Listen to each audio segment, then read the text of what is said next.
میں عدالت میں ہوں تو یہ جو میں کر رہا ہوں اللہ دیکھ رہا ہے، میں دکان میں ہوں تو جو میں کر رہا ہوں اللہ دیکھ رہا ہے، میں بازار میں ہوں تو جو میں کر رہا ہوں اللہ دیکھ رہا ہے، میں کھیت میں ہوں تو جو میں کر رہا ہوں اللہ دیکھ رہا ہے۔ تو کیا اللہ کو ہماری ناپ تول میں کمی، ملاوٹ، رشوت، دھوکہ، یہ اس کا پتہ نہیں ہے؟ وَلَٰكِنْ يَنْظُرُ إِلَىٰ قُلُوبِكُمْ وَأَعْمَالِكُمْ۔ حدیث پاک میں آتا ہے ان صدقۃ لتقع فی ید الرحمن قبل ان تقع فی ید السائل۔ قربانی کے حوالے سے یہ اللہ کے نام پر قربانیاں ہو رہی ہیں، اللہ کو خوش کرنے کے لیے قربانیاں ہو رہی ہیں، بلکہ ہر عبادت، ہر نیکی اللہ کو خوش کرنے کے لیے ہے۔ ہر نیک عمل سے، کوئی بھی نیک عمل ہو، چھوٹا بڑا، فَمَن يَعْمَلْ مِثْقَالَ ذَرَّةٍ خَيْرًا يَرَهُ، اللہ نے اعلان کر دیا تمہاری چھوٹا ذرے برابر بھی کوئی عمل ضائع نہیں جائے گا، نیکی کا ہو تو وہ بھی حساب میں آ جائے گا، وَمَن يَعْمَلْ مِثْقَالَ ذَرَّةٍ شَرًّا يَرَهُ، ذرہ برابر بدی وہ بھی آ جائے گی۔ تو ہر نیکی کا عمل چاہے چھوٹا ہے بڑا، اس سے اللہ خوش ہوتا ہے، اس سے اللہ کے بندہ قریب جاتا ہے، جنت کے قریب جاتا ہے۔ اور ہر برا عمل چھوٹا ہو یا بڑا ہو، اس سے اللہ ناراض ہوتا ہے، اللہ سے دور جاتا ہے، جنت سے دور جاتا ہے، جہنم کے قریب جاتا ہے، شیطان کے قریب جاتا ہے۔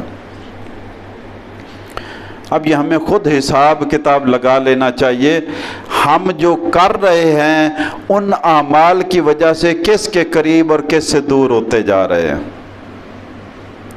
یہ فیصلہ ہمارے روزمرہ کے معمولات کافی ہیں کرنے کے لیے۔ ان صدقۃ لتقع فی ید الرحمن ہے، تم جو صدقہ دیتے ہو کسی غریب کو، مسکین کو، اللہ کے نام پر کوئی صدقہ کرتے ہو، وہ غریب، فقیر، مسکین کے ہاتھ میں جانے سے پہلے اللہ کے ہاتھ میں چلا جاتا ہے۔